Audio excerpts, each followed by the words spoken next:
What is going on, everybody? Welcome back to the channel. This video is the one that I've been most excited about making, but I wanted to create a ground floor with all of my other videos in preparation for this video so that we could cover the first steps before we get into investing, because I know that there's some bases that you need to cover before you start investing money. Now, as you saw in the title of this video, I want to talk about where you can start investing and how you can start investing by yourself.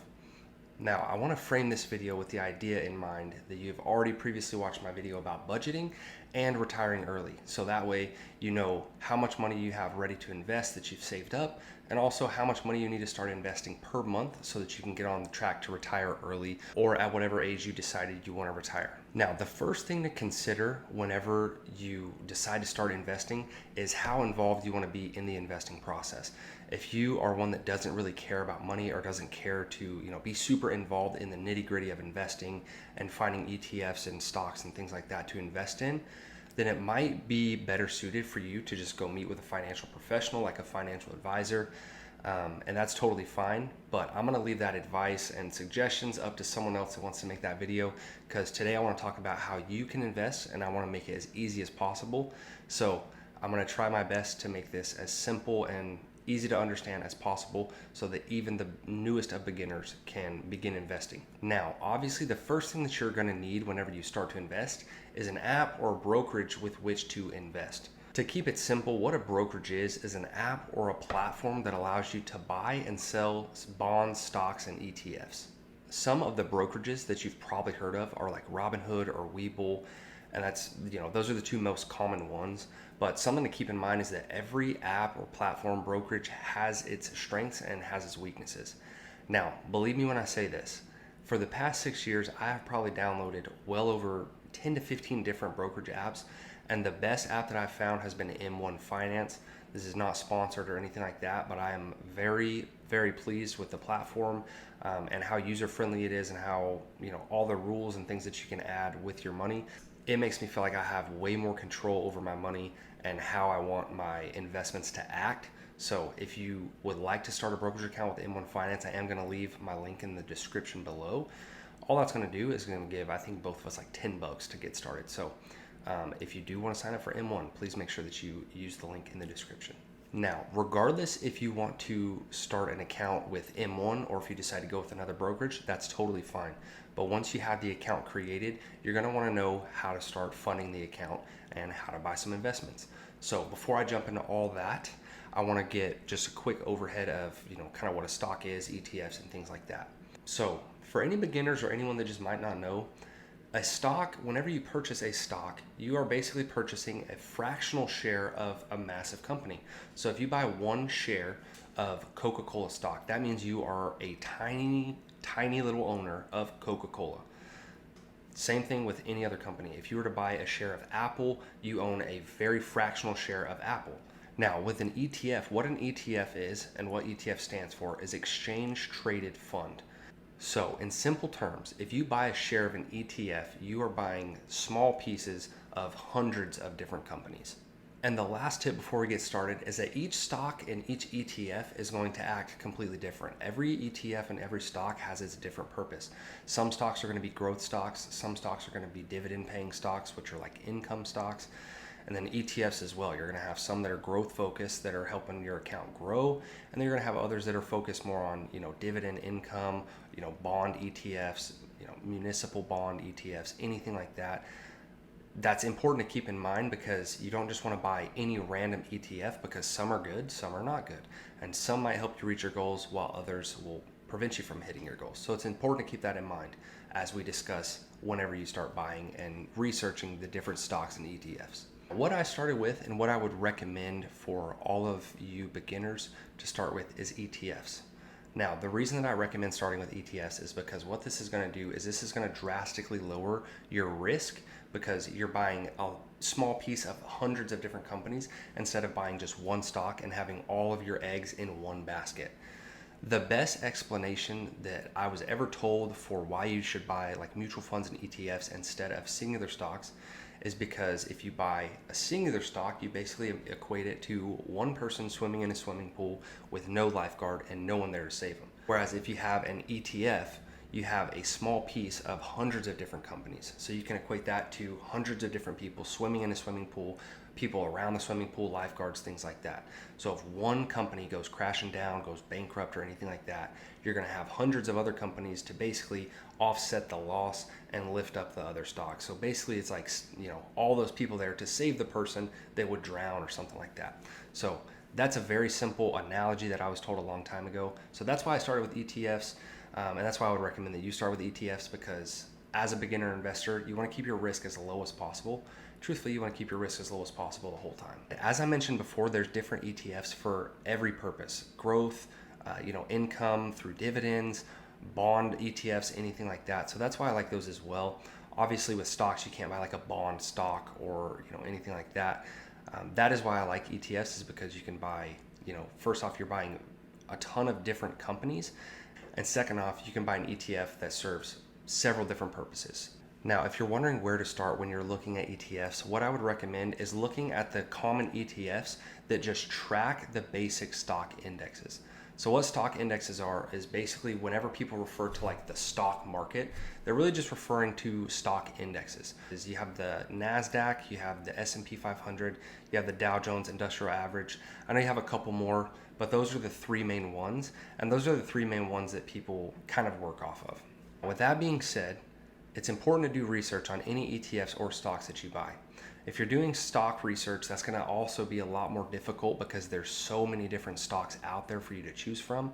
That's just one more thing that helps me vouch for purchasing ETFs, because there's an entire website called ETF.com where it makes it super easy to research ETFs and find some that fit into your plan and your investing strategy.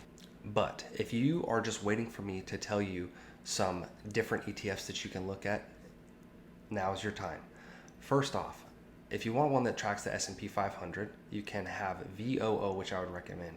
Now, there's also one that's called SPY, so SPY, that's the ticker for it.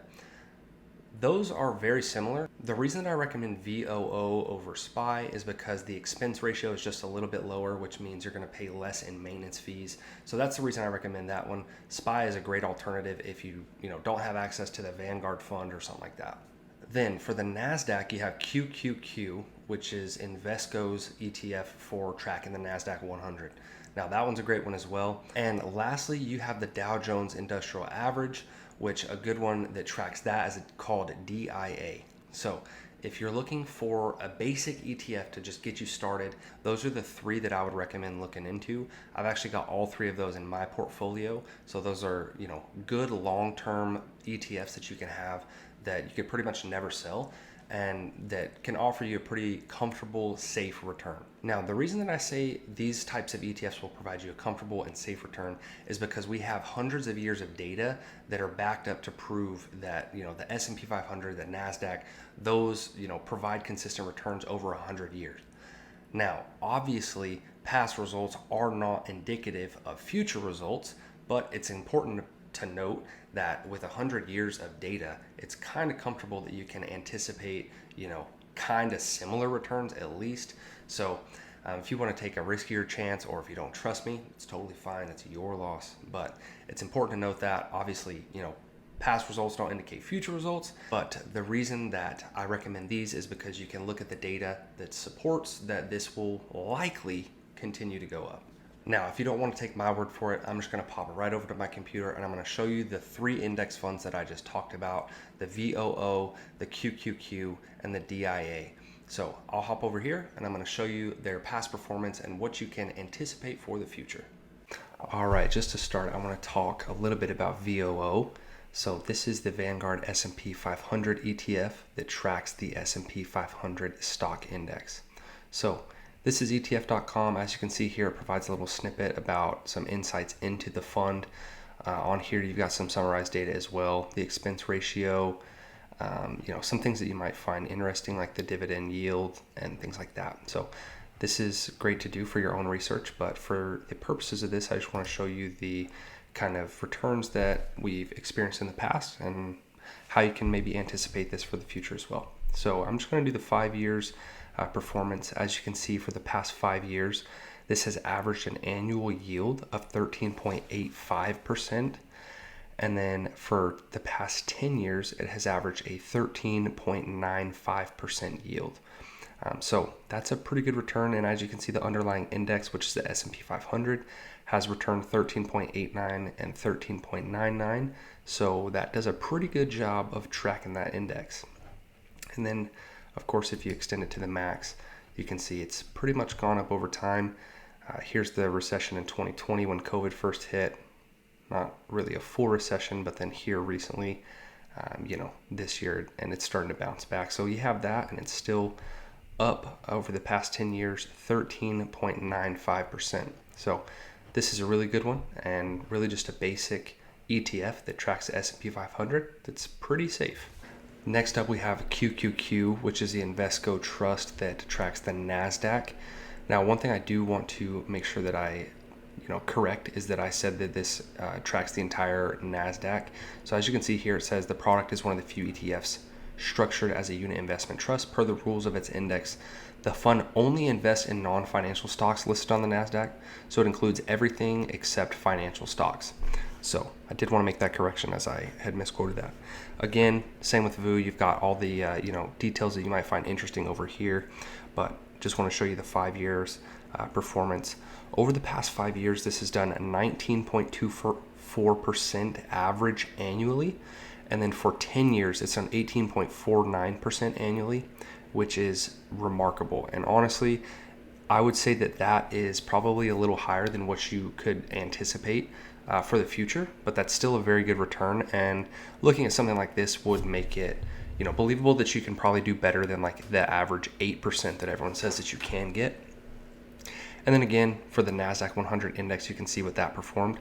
So you can see that, that does a pretty dang good job of tracking the NASDAQ 100, the non-financial stocks. All right, and last up here, we have DIA, which is the Dow Jones Industrial Average ETF Trust.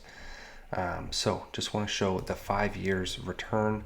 As you can see, DIA has returned 11.32% average annually for the past 5 years, and then 12.29% average annual yield for the past 10 years.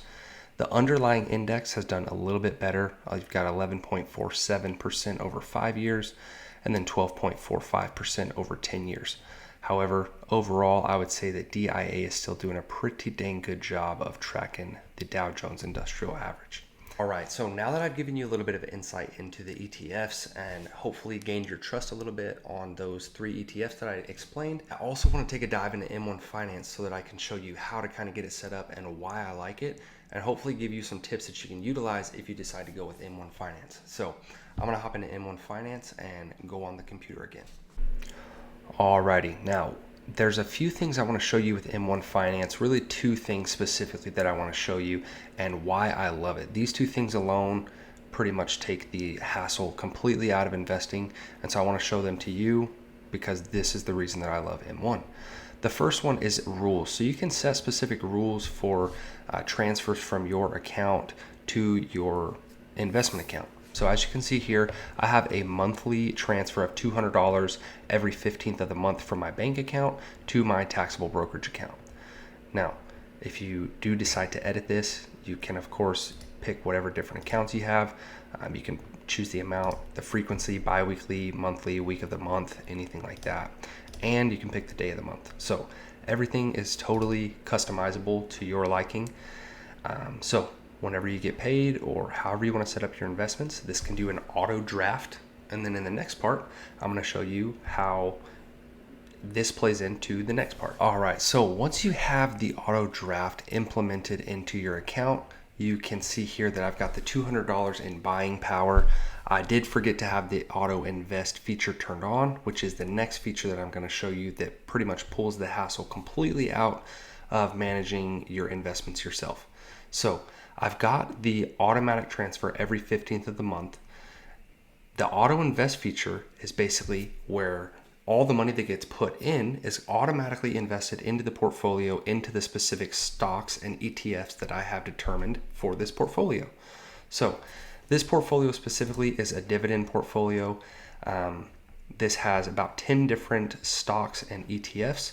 But what's cool is that when this 200 gets put into my account. It's going to auto invest, and it's going to split it up between these based on the weight that I set. So these, this ETF has 15%. So 15% of that $200 will go here, 15% here, 15% here, so on and so forth.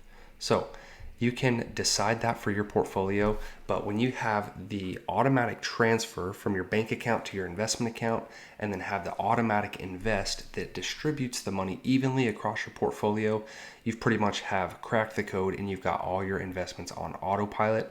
Those two things are the best thing about M1, and that's the biggest reason that I love it compared to all the competitors out there. All right, so I know we covered a ton in this video, and I'm sorry that this was a little bit longer, but I hopefully gave you enough tips to provide you with enough confidence to get started with investing. I'll leave all the links for all the tools and research that I used in the link below.